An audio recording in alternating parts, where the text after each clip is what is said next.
जो सबसे महत्वपूर्ण चीज़ है जो आप कह रही हैं वो समझने की है कि एक तो यहाँ आना निश्चित ही कोई कॉस्मिक पुल आपको लाता है, कोई भी आया हो। तो एक तो चीज़ है कि कोई ना कोई कॉस्मिक पुल आपको कहीं भी ले जाएगा। आप जहाँ कहीं जाएंगे अपनी जो अवस्था है उससे आगे की अवस्था में ही आपको अस्तित्व ले जा रहा होगा। ये अस्तित्व का नियम है, इसी को मैं कॉस्मिक लॉ कहता हूँ। मेरा सारा काम भी हैपनिंग है, घटनाक्रम है। मतलब ये कहूँ कि आई एम डूइंग, तो ऑब्वियसली ये कहना पड़ेगा कि I am doing, but it is happening through me. बिल्कुल स्पष्ट है, सारे लोग इसको जानते हैं, मैं भी जानता हूँ। लेकिन बोलने में मैं कंफ्यूज करना नहीं चाहता। यही कन्फ्यूज़न होता है, जैसे जब लोग उसको जानते नहीं हैं तो बोलने में भी कन्फ्यूज़न पैदा कर लेते हैं। मेरे माध्यम से हो रहा है, मैं कर रहा हूँ, नहीं कर रहा हूँ, बहुत फिलॉसफी। तो बोलने में तो यही कहूँगा कि मैं कर रहा हूँ, लेकिन स्पष्ट रूप से ये नोइंग है कि कोई नहीं करता। नीड होती है, अस्तित्व में तमाम वक्त पर तमाम तरह की आवश्यकताएं पैदा होती हैं, तो तमाम तरह के लोग आते हैं। और चूँकि द्वैत पर है दुनिया खड़ी, जो कि हमेशा रहेगी, तो अच्छी आवश्यकताएं भी और ख़राब आवश्यकताएं। ख़राब अच्छी तो हमारी डेफिनेशन है, एक्चुअल में सब बैलेंसिंग फोर्सेस हैं। अब जिसको हम ख़राब कहते हैं अनिवार्य रूप से वो प्लेजरेबल नहीं होती, जॉयफुल नहीं होती, पीसफुल नहीं होती, हम परेशान होते हैं, तो उससे हम आगे जाना चाहते हैं। उससे आगे जाते हैं तो उसी को हम अच्छी अवस्थाएं कहते हैं, अच्छी चीज़ें कहते हैं। तो ये एक ट्रांजिशन का फेज जो है, ये व्हील ये घूमता रहेगा, इसी को काल चक्र कहते हैं, यही चक्र है। ताओ में इसी को यिन यांग कहते हैं, उसको ब्लैक वाइट से सिंबलाइज करते हैं। हम लोगों ने हॉल के बीच में वो सिंबल डाला हुआ है। उसका उनका सिंबल का मतलब यही है कि ऐसे ही ब्लैक एंड वाइट की तरह दुनिया मूव हो रही है। ब्लैक वाइट में जा रहा है, वाइट ब्लैक में जा रहा है, धीरे धीरे ब्लैक वाइट होता जाएगा, फिर मतलब एंड नहीं है कहीं पर उस चीज़ का। तो हर ब्लैक वाइट की तरफ जा रहा है, यही सीकिंग है, यही सर्च है। फिर वो मर्ज हो जाएगा, फिर नया पैदा हो जाएगा पीछे से, यानी कि आता चला जाएगा। लोग आते जाएंगे, चीज़ें चलती जाएंगी, मास्टर्स भी इसीलिए आते जाएंगे, हर तरह के मास्टर्स आएंगे, हर तरह के सीकर्स आएंगे। मेरा फंडामेंटल काम जो रहा, जिसको मैं शुरू से जानता रहा और जिस चीज़ को मैंने अपने व्यक्तिगत अनुभव से जाना, यानी जो अनुभव व्यक्तिगत रूप से मुझे घटा, अब ऐसी कंडीशनिंग, ऐसी अपब्रिंगिंग या कॉस्मिक डिज़ाइन मैं जैसे पैदा हुआ, तो इंटेलेक्चुअली मैं इतनी चीज़ें जान रहा था कि मुझे कुछ भी जानने की इंटेलेक्चुअली ज़रूरत नहीं थी।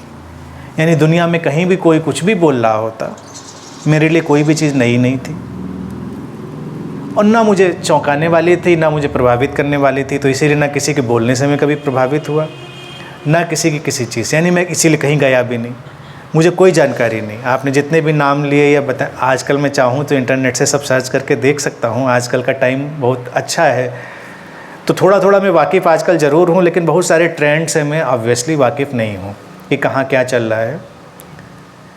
लेकिन वो जो नॉलेज था, यानी उसको नॉलेज में कहता हूँ, और अब जो स्थिति उसको मैं नोइंग कहता हूँ। थोड़ा डिफरेंस बस करता हूँ।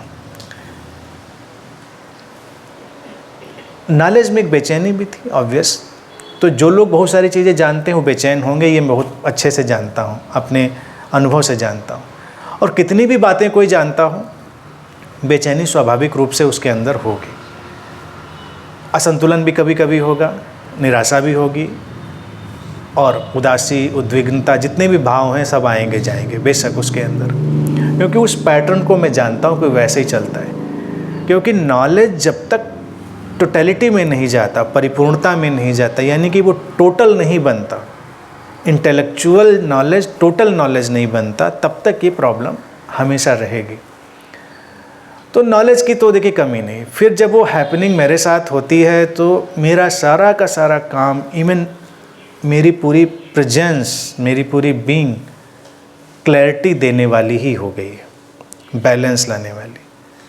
आप कुछ देर मेरे साथ रहेंगे, नेचुरली आप बैलेंस फील करने लगेंगे, नेचुरली वो क्लैरिटी आने लगेगी, आपको ज़्यादा पूछने जांचने की ज़रूरत नहीं रहेगी। तो दुर्घटना ये होती है, जो लोग बहुत पूछने की मनसा से आते हैं, सोचते हैं ये पूछेंगे ये पूछेंगे, तो पहली बार तो जोश में वो पूछ लेते हैं, दूसरी बार में एग्जॉस्ट हो जाते हैं। वो कहते हैं बस आपके पास बैठने का बस अच्छा लगता है, पूछना उछना सब नहीं। ख़त्म हो गई बात, क्योंकि आप अब एक्चुअल चीज़ को रियलाइज़ कर रहे हैं। लेकिन फिर भी मैं पूछने को इनकरेज करता रहता हूँ, नहीं पूछो पूछो। उससे क्या संवाद चलता है, उससे बैठने का बहाना बनता है, हम लोगों के साथ होने का एक बहाना बनता है। इसीलिए कभी कभी मैं ऐसे प्रोग्राम्स को, ध्यान शिविर को शो भी कह देता हूँ, मेडिटेशन शो। शिविर में लोग गंभीर हो जाते हैं, शो में थोड़ा हल्के फुल्के हो जाते हैं। तो it is kind of meditative show. अब आप पूछते हैं, पार्टिसिपेट करते हैं, तो फंडामेंटल प्रॉब्लम जो है ना, वो जो मुझे रियलाइज हुई वो यही थी कि क्लैरिटी क्यों नहीं आती व्यक्ति के अंदर। इतना जानने के बाद भी क्लैरिटी क्यों नहीं आती, इतना जानने के बाद भी वो बैलेंस क्यों नहीं आता। तो उसके जब समाधान मेरे पास आए तो वही मैं रख रहा हूँ नेचुरल कोर्स में। अब उसको चाहे यूट्यूब से सुन लें, चाहे सामने सुन लें, प्रभाव एक ही जैसा होगा। सामने आप कुछ एक्स्ट्रा बेनिफिट में होंगे, क्योंकि रूबरू जो चीज़ें होती हैं, जो एनर्जी फील्ड्स होती हैं, वो बिल्कुल अलग चीज़ें हैं। किसी आप माध्यम से सुनते हैं तो वो एक अपना काम तो करेगा, लेकिन कहीं पे अधूरा वो भी छोड़ देगा, क्योंकि उसके आगे फिर आपके पास क्लू नहीं होगा, अपना प्रभाव करेगा। तो आप देखें आजकल इंटरनेट पे भी आप जब क्लिक करें तो आपके पास लाखों विकल्प खुलते हैं। अब प्रश्न ये उठता है कि लाखों विकल्प क्यों खुलते हैं, आप किसी जगह क्यों अट्रैक्ट हो जाते हैं, फिर किसी चीज़ को आप क्यों क्लिक करते हैं। लोग कहेंगे कोइंसिडेंस है।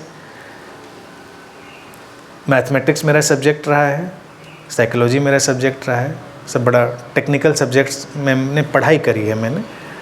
तो मैथमेटिक्स, प्रोबेबिलिटी की मैथमेटिक्स भी होती है, उसमें theory of probability, law of probability, तमाम चीज़ें होती हैं। यानी कि हज़ारों प्रोबेबिलिटी, हज़ारों संभावनाओं में से एक संभावना जो आती है उसकी गणित होती है, तो गणित की तरह से उभरती है सामने। लेकिन फिर उस गणित के अलावा भी मैं उसमें कुछ चीज़ें ऐड करना चाहता हूँ कि कॉस्मिक डिज़ाइन, कॉस्मिक विल, वो भी रोल प्ले करती। उसमें आपकी अपनी एनर्जी, अपनी स्टेट, करंट स्टेट। तो अचानक जब आप किसी ऐसी चीज़ में होते हैं जब आपको नीड होती है, तो आपके सामने इंटरनेट के माध्यम से भी वो चीज़ें आएंगी, टीवी के माध्यम से भी आएंगे, आप उसी जगह पहुंचेंगे। इसीलिए कुछ न सही है न गलत है, जिसको जहां पहुंचना है वहीं पहुंचेगा। समझ रहे हैं? कोई उसमें कन्फ्यूजन कभी नहीं होगा, आप ठीक उसी जगह पहुंचेंगे। पहले के वक्त में कहावत कहते हैं कि जब शिष्य तैयार होता है तो गुरु प्रकट हो जाता है, अपीयर हो जाता है। तो कई लोग बैठे रहते हैं इंतज़ार में कि अब किसी दिन गुरु हमारे घंटी बजाएगा घर की। कई लोग इस इंतज़ार में कहते हैं नहीं बहुत दिन हो गए साधना, अभी तक तो नहीं आए गुरु।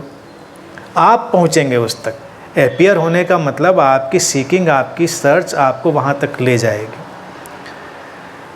अब जहां पर जितना समाधान जिसको होना होगा उतना होगा, उसके आगे फिर वो जाएगा, ये ऑब्वियस है। इसमें ना कुछ छोड़ने की बात होती, ना पकड़ने की बात होती। कल्ट जब लोग बनाते हैं तो कल्ट में प्रॉब्लम ये होती, लोग जरा सा कोई आगे जाएगा तो उनको परेशानी होती है। हमने हमेशा कल्टलेस की बात करी है, क्योंकि तब आप सीकिंग में हैं। अगर मान लो आपको समाधान सारा का सारा यही मिल रहा है तो आप नहीं जाएंगे आगे, ज़रूरत ख़त्म हो गई। और फिर भी रह गया तो जहाँ आपकी टेंडेंसी, आपकी वृत्ति खींच के ले जाएगी, आप वहाँ भी जाएंगे।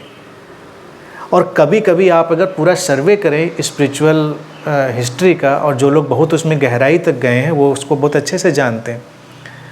गुरु बहुत अच्छे हैं, सारी उनकी चीज़ें बहुत अच्छी हैं, वहाँ से भी लोग निराश और हताश होकर ऐसी जगह पहुँचते हैं जो बहुत ही अलग स्तर की होती है, यानी कि बहुत कम स्तर की, क्योंकि अभी उनकी नीड उधर ही जाने की थी, उनकी फंडामेंटल नीड उधर ही जाने की थी। तो जब तक वहाँ नहीं पहुँचेंगे वो समाधान नहीं होगा, वो चैन नहीं आएगा।